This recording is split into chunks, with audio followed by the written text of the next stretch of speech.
Hello students, presently हम third unit magnetic effect of current and magnetism को study कर रहे हैं। और मैग्नेटिज्म में आज हम एक करेंगे magnetic dipole moment of an atom. Topic is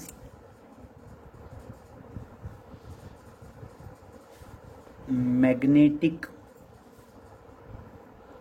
dipole moment of an atom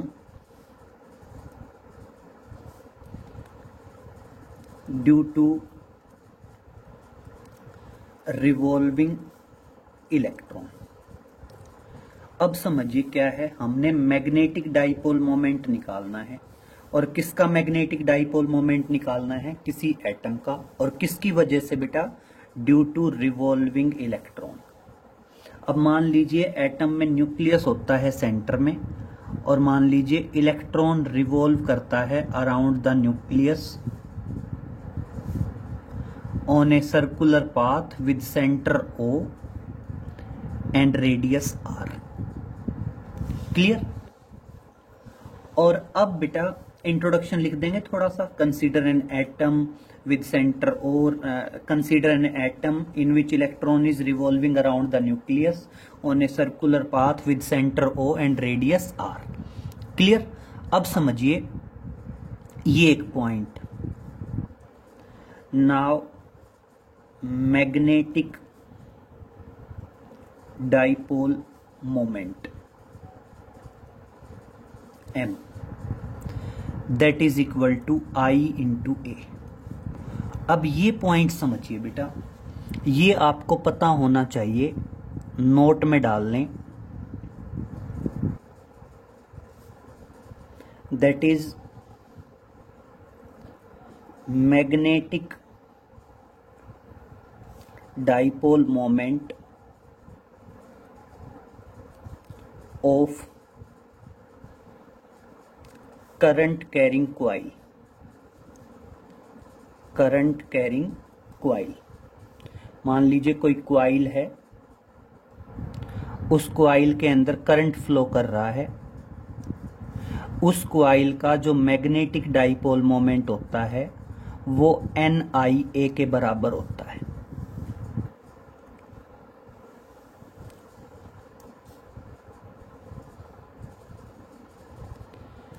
यहां में M क्या है? M है मैग्नेटिक डाइपोल मोमेंट। I क्या है? Current in the coil. A क्या है? That is area of coil. और N क्या है? That is number of turns in the coil. ये एक स्टैंडर्ड रिजल्ट आप ध्यान रखें कि किसी भी करंट कैरिंग क्वाइल का मैग्नेटिक डाइपोल मोमेंट NIA के बराबर होता है। यहाँ पे N क्या है? Number of turns in coil. I क्या है? Area of the coil. और I क्या है? Current in the coil. And A क्या है? Area of the coil. तो समझें बेटा, इलेक्ट्रॉन अगर मूव करेंगे तो एक तरह से करंट कैरिंग क्वाइल बन जाएगी, क्योंकि इलेक्ट्रॉन के मूवमेंट की वजह से करंट का फ्लो होगा। तो वही हमने क्या लिख दिया? I इंटू A लिख दिया। क्लियर? अब समझें बेटा, I किसके बराबर होगा? Rate of flow of charge. और इलेक्ट्रॉन का चार्ज मान लीजिए E, और डिवाइडेड बाय टाइम T। आ गया समझ में? तो इस तरह से I किसके बराबर आएगा? E/T आएगा। और अब देखिए E और T किसके बराबर होगा? T बराबर होगा 2π/ω। T बराबर होगा 2π/ω, क्योंकि आपने ये पढ़ा होगा टाइम पीरियड जो है कैपिटल T क्या है? Time period of one revolution. और time period of one revolution क्या होता है? 2π/ω होता है। और ओमेगा पलट के ऊपर चला जाएगा तो क्या आएगा? E⍵/2π। यहाँ पे E क्या है? Charge of electron. ओमेगा क्या है? Angular velocity of the electron. And 2π तो है कांस्टेंट। अब उसके बाद देखिए ए क्या है, एरिया, और सर्कुलर पाथ का एरिया क्या आएगा, पाई आर स्क्वायर। और अब क्या करोगे, देयरफॉर इक्वेशन 1 बिकम्स, और इस तरह से आपकी इक्वेशन 1 क्या बन जाएगी, इक्वेशन 1 बन जाएगी m इज इक्वल टू आई की जगह ई ओमेगा अपॉन 2 पाई, और इनटू एरिया की जगह क्या आ गया, पाई आर स्क्वायर। पाई से पाई कटेगा और मैग्नेटिक मोमेंट आ जाएगा 1/2 ई ओमेगा आर स्क्वायर। ये क्या आ गया, magnetic dipole moment of the revolving electron. Clear.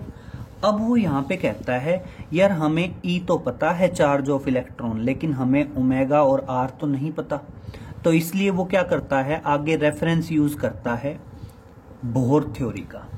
तो देखो वो क्या कहता है, now according to Bohr theory, हम किसका रेफरेंस यूज करते हैं, बोहर थ्योरी का रेफरेंस यूज करते हैं। According to Bohr theory, the angular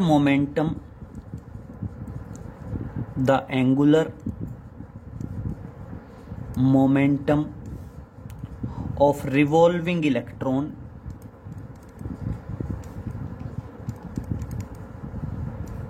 is equal to nh upon 2 pi। clear, where n is equal to 1 2 3 4 so on, और h यहां पे क्या होता है बेटा, प्लंक्स कांस्टेंट होता है। तो देखिए एंगुलर मोमेंटम होता है बेटा एम आर या m omega r square, m r square omega बोल दो या एम ओमेगा आर स्क्वायर बोल दो।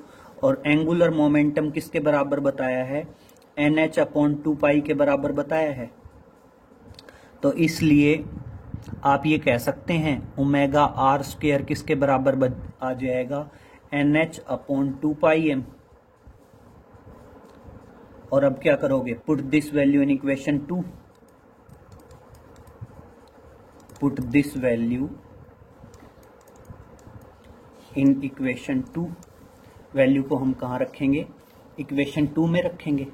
और वैल्यू को जब इक्वेशन 2 में रखेंगे तो देखिए मैग्नेटिक मोमेंट किसके बराबर आएगा, 1/2 ई ओमेगा आर स्क्वायर की वैल्यू क्या आ गई, NH अपॉन 2 पाई एम। क्लियर। और देखना इस तरह से मैग्नेटिक मोमेंट किसके बराबर आ गया, मैग्नेटिक मोमेंट आ गया दैट इज 1/4। देखना यही आया ना, 1/4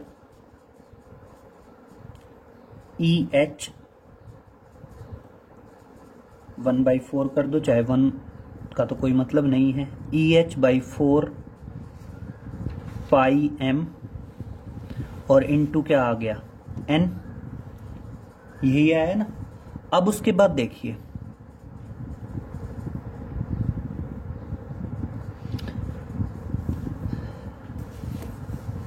and that is equal to mu B into n. अब ये समझिए म्यू बी क्या आया, यहां पे म्यू बी बराबर है EH अपॉन 4 पाई एम। E क्या है, चार्ज ऑफ इलेक्ट्रॉन, H क्या है, प्लंक्स कांस्टेंट, पाई की वैल्यू 3.14 है ही, M क्या है, मास ऑफ इलेक्ट्रॉन।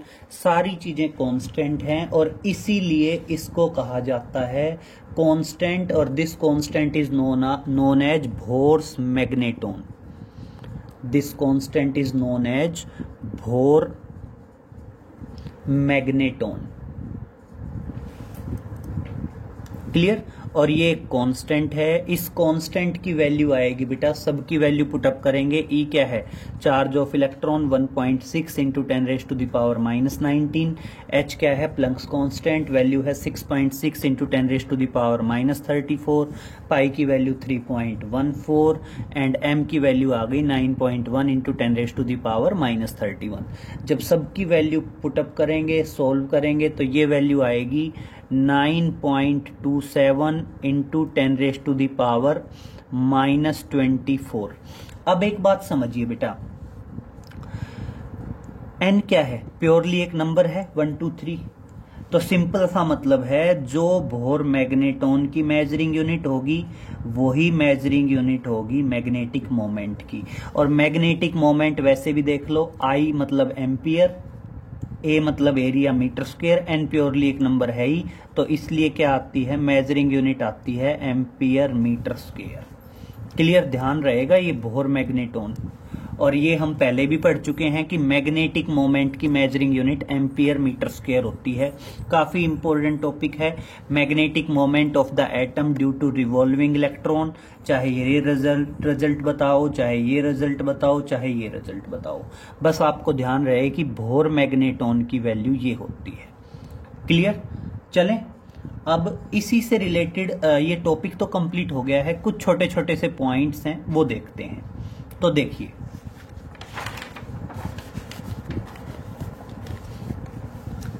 छोटी छोटी डेफिनेशंस और कुछ पॉइंट्स हैं, नोट में डालते जाएंगे।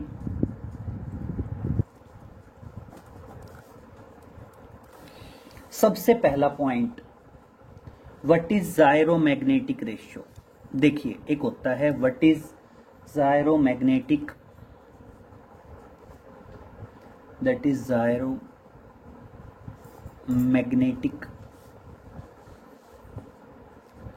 रेशियो। अब समझिए ये रेशियो क्या है, ये रेशियो अपने आप में रेशियो है मैग्नेटिक मोमेंट। ये जनरली इलेक्ट्रॉन के लिए होता है, जायरोमैग्नेटिक रेशियो ऑफ इलेक्ट्रॉन किसके बराबर होगा, that is magnetic moment of the electron, magnetic moment of the electron to the angular momentum of the electron, to the angular momentum of the electron।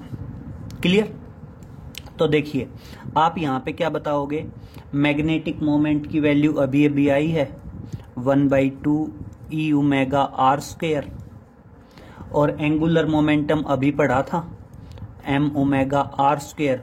Omega r square से omega r square कटेगा और किसके बराबर आएगा, E/2m। बेटा E क्या है, charge of electron, और m क्या है, mass of electron. Charge of electron क्या होता है, 1.6 इंटू 10⁻⁻19, और वहीं मास ऑफ इलेक्ट्रॉन क्या होता है, 9.1 इंटू 10⁻31 kg। दोनों की वैल्यू रखेंगे, सोल्व करेंगे, तो ये आता है 8.8 इंटू 10⁻10, और ऊपर चार्ज की मेजरिंग यूनिट कूलाम और मास की मेजरिंग यूनिट किलोग्राम, तो इसलिए इसकी मेजरिंग यूनिट क्या आ जाएगी, जायरोमैग्नेटिक रेशियो की मेजरिंग यूनिट होती है कूलाम पर केजी। क्लियर, क्या आएगी measuring unit, that is coulomb पर केजी। दूसरा पॉइंट समझिए, दूसरा पॉइंट नोट में डालेंगे, that is relative permeability. Topic is relative permeability. तो देखिए, that is relative magnetic permeability, that is relative magnetic permeability, permeability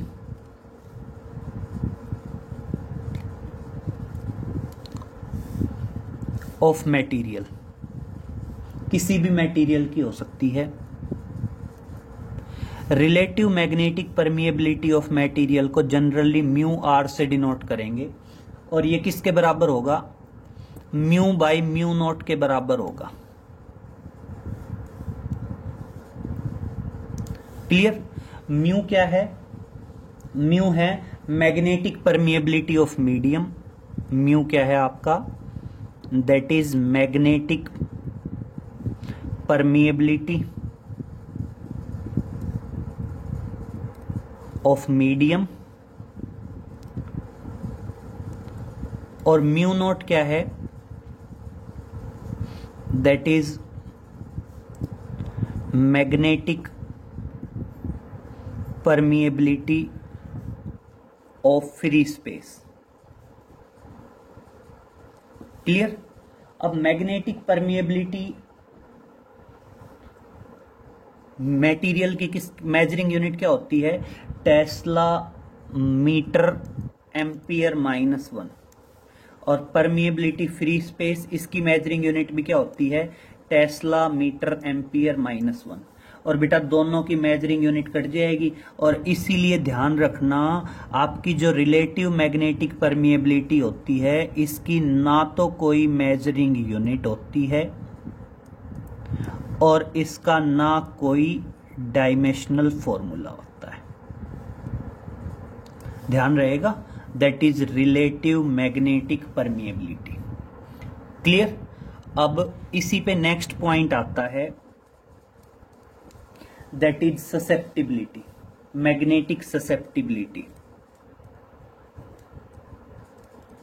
magnetic susceptibility, magnetic susceptibility. अब समझिए मैग्नेटिक ससेप्टिबिलिटी क्या है। पहला तो आया that is gyromagnetic ratio of electron, दूसरा आया relative magnetic permeability of material, और तीसरा आया मैग्नेटिक ससेप्टिबिलिटी। बेटा मैग्नेटिक ससेप्टिबिलिटी को जनरली जाई या जाई एम से डिनोट करते हैं, कंफ्यूज नहीं होना है, जाई या जाई एम से डिनोट कर देते हैं। और ये रेशियो है सिंपल I/H का, ये रेशियो है सिंपल I/H। बेटा I क्या है? I है intensity of magnetisation.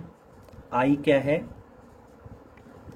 That is intensity of magnetization. और H क्या है? H है आपका that is magnetizing force, that is magnetizing, that is magnetizing force. अब समझिए बेटा, पहली बात तो इंटेंसिटी ऑफ मैग्नेटाइजेशन और मैग्नेटाइजिंग फोर्स है क्या। बेटा आप किसी भी सब्सटेंस को मैग्नेटिक फील्ड में रखते हैं, मान लीजिए आपने ये नॉर्थ पोल लिया और ये साउथ पोल लिया। क्लियर। और मैग्नेटिक फील्ड अप्लाई हो गया नॉर्थ से साउथ। बेटा अब मैं इसके अंदर किसी सब्सटेंस को रखता हूं, ये मैंने कोई भी सब्सटेंस इसके अंदर प्लेस कर दिया। बेटा मैग्नेटिक फील्ड सब्सटेंस पे जो फोर्स लगाएगा टू मैग्नेटाइज इट, उसको तो बोलते हैं magnetizing force. The force applied by the magnetic field to magnetize a substance is known as magnetizing force. Clear? And बेटा किस एक्सटेंट तक ये सब्सटेंस मैग्नेटाइज हो जाएगा, मतलब अब ये सब्सटेंस मैग्नेट बनना है, लेकिन ये सब्सटेंस किस एक्सटेंट तक मैग्नेटाइजेशन होगा उसको कहा जाता है इंटेंसिटी ऑफ मैग्नेटाइजेशन। क्लियर। और ध्यान रखेंगे इंटेंसिटी ऑफ मैग्नेटाइजेशन की मेजरिंग यूनिट भी एम्पियर मीटर -1 होती है, और मैग्नेटाइजिंग फोर्स की मेजरिंग यूनिट भी एम्पियर मीटर -1 होती है, और दोनों सॉरी, और दोनों एक दूसरे को कैंसिल कर देंगे। और इस तरह से आप ध्यान रखेंगे मैग्नेटिक ससेप्टिबिलिटी की ना तो कोई मेजरिंग यूनिट होती है और ना ही कोई डायमेंशनल फॉर्मूला होता है। क्लियर। ध्यान रहेगा, मैग्नेटिक ससेप्टिबिलिटी की ना कोई मेजरिंग यूनिट होगी और ना ही कोई डायमेंशनल फॉर्मूला होगा। और जनरली एक रिलेशन होता है, that is relation between relative permeability and magnetic susceptibility, और एक आ जाता है दैट इज रिलेशन बिटवीन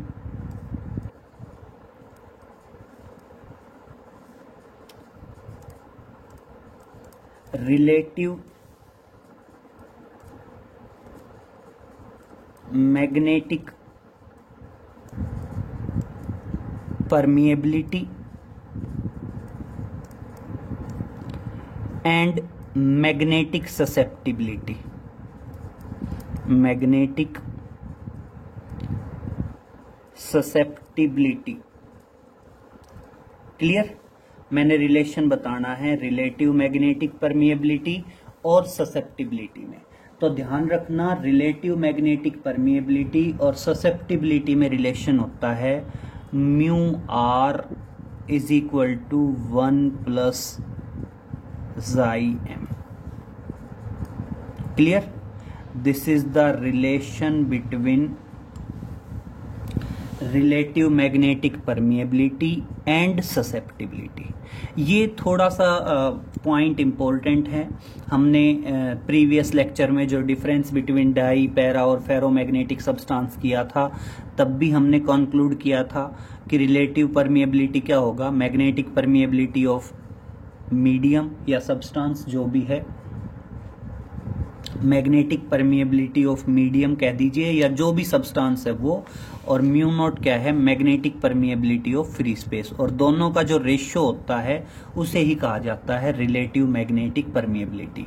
दोनों की measuring unit tesla metre ampere -1, tesla metre ampere -1 cancel हो जाएंगे, और इसीलिए रिलेटिव मैग्नेटिक परमिएबिलिटी की ना कोई मेजरिंग यूनिट होती है, ना ही कोई डायमेंशनल फॉर्मूला होता है। सेम इसी तरह आया मैग्नेटिक ससेप्टिबिलिटी। रेशियो है intensity of magnetization to the magnetizing force, measuring unit ampere metre -1, ampere metre -1, और इसीलिए मैग्नेटिक ससेप्टिबिलिटी की ना कोई मेजरिंग यूनिट होती है और ना कोई डायमेंशनल फॉर्मूला होता है। ये प्योरली क्या होता है, एक नंबर होता है। क्लियर? और फिर दोनों में रिलेशन, रिलेटिव परमिएबिलिटी और ससेप्टिबिलिटी दोनों में रिलेशन क्या है, mu are is equal to 1 plus chi. Clear? अब देखिए नेक्स्ट कुछ पॉइंट्स और हैं।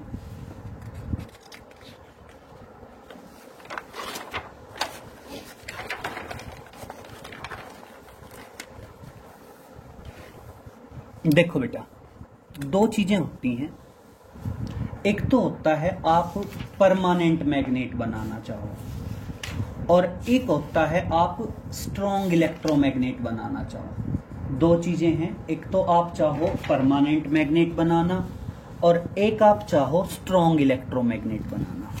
परमानेंट मैग्नेट तो क्या होता है, जब आपने मैग्नेटिक फील्ड में रखा, मैग्नेटाइज हो गया, और मैग्नेटाइज होने के बाद जब आपने उसको मैग्नेटिक फील्ड से बाहर निकाला, उसके बाद भी वो क्या रहा, मैग्नेटाइज ही रहा, तो उसको तो क्या बोलते हैं, that is permanent magnet. Clear? और आपका इलेक्ट्रोमैग्नेट क्या होता है, इलेक्ट्रोमैग्नेट होता है दैट इज जब आप उसको करंट, जब उसके अंदर करंट पास करें तो वो मैग्नेट बन जाए, और जब उसको करंट पास ना करें तब वो वापस से क्या हो जाए, डीमैग्नेटाइज हो जाए। तो आप ध्यान रखना, आपके परमानेंट मैग्नेट जो हैं, नोट में डालेंगे,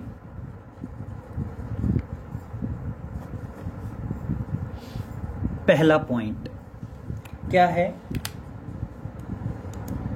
जो परमानेंट मैग्नेट है वो परमानेंट मैग्नेट जनरली स्टील के बनाए जाते हैं। आपके जो परमानेंट मैग्नेट्स हैं वो परमानेंट मैग्नेट्स जनरली किसके बनाए जाते हैं, स्टील के बनाए जाते हैं। और स्टील को प्रेफरेंस क्यों दी जाती है, कभी भी आप ध्यान रखना, जब भी आप परमानेंट मैग्नेट बनाएंगे, परमानेंट मैग्नेट जनरली किसके बनते हैं, स्टील के बनते हैं। क्लियर? ये एक एग्जाम्पल है कि परमानेंट मैग्नेट किसके बनेंगे, स्टील के बनेंगे। क्यों बनेंगे स्टील के? क्योंकि because steel having high permeability, high retentivity और हाई कोरेस्टिविटी। क्यों? क्योंकि स्टील की क्या होती है?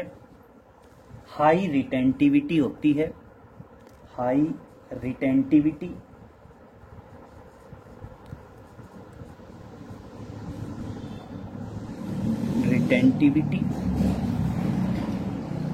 हाई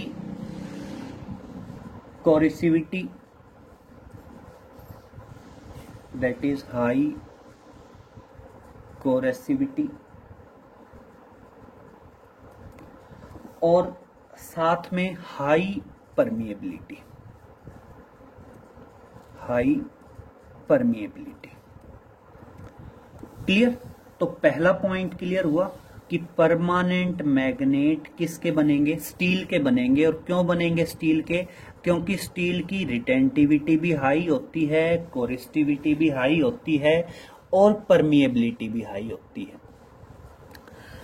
रिटेंटिविटी और कोरेस्टिविटी को अभी डिस्कस करेंगे।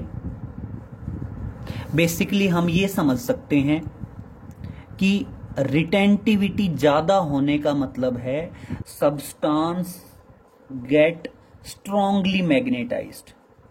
किसी सब्सटेंस की रिटेंटिविटी जितनी ज्यादा होगी, सब्सटेंस उतना ही स्ट्रांगली मैग्नेटाइज्ड होगा। क्लियर? एंड कोरेस्टिविटी हाई का मतलब समझ सकते हैं कि जिस सब्सटेंस की कोरेस्टिविटी जितनी ज्यादा होगी, सब्सटेंस उतने ही ज्यादा टाइम तक मैग्नेटाइज रहेगा after removing from the magnetic field. देखो हमने पढ़ा था कि जब किसी सब्सटेंस को मैग्नेटिक फील्ड में रखते हैं तो वो सब्सटेंस क्या हो जाता है? मैग्नेटाइज हो जाता है। क्लियर? और जब आप उसको मैग्नेटिक फील्ड से बाहर निकालेंगे, रिमूव करेंगे, तो धीरे धीरे उसकी मैग्नेटिक प्रॉपर्टीज कम होने लगती है। तो हाई कोरेस्टिविटी का मतलब क्या है? अगर किसी सब्सटेंस की कोरेस्टिविटी हाई है तो इसका मतलब उस सब्सटेंस को मैग्नेटिक फील्ड से निकालने के बाद भी वो सब्सटेंस लॉन्ग टाइम तक मैग्नेटिक प्रॉपर्टीज को होल्ड करेगा। और रिटेंटिविटी हाई का मतलब क्या है? ज्यादा टाइम तक मैग्नेटाइज रहेगा। रिटेंटिविटी हाई का मतलब है स्ट्रांगली मैग्नेटाइज्ड होगा वो। क्लियर? नेक्स्ट आता है सेकंड, बेटा इलेक्ट्रोमैग्नेट्स, दैट इज इलेक्ट्रोमैग्नेट्स। आप ध्यान रखना, जो इलेक्ट्रोमैग्नेट्स होते हैं वो इलेक्ट्रोमैग्नेट्स जनरली सॉफ्ट आयरन के बनाए जाते हैं। क्लियर? जनरली जो इलेक्ट्रोमैग्नेट हैं वो इलेक्ट्रोमैग्नेट किसके बनाए जाते हैं?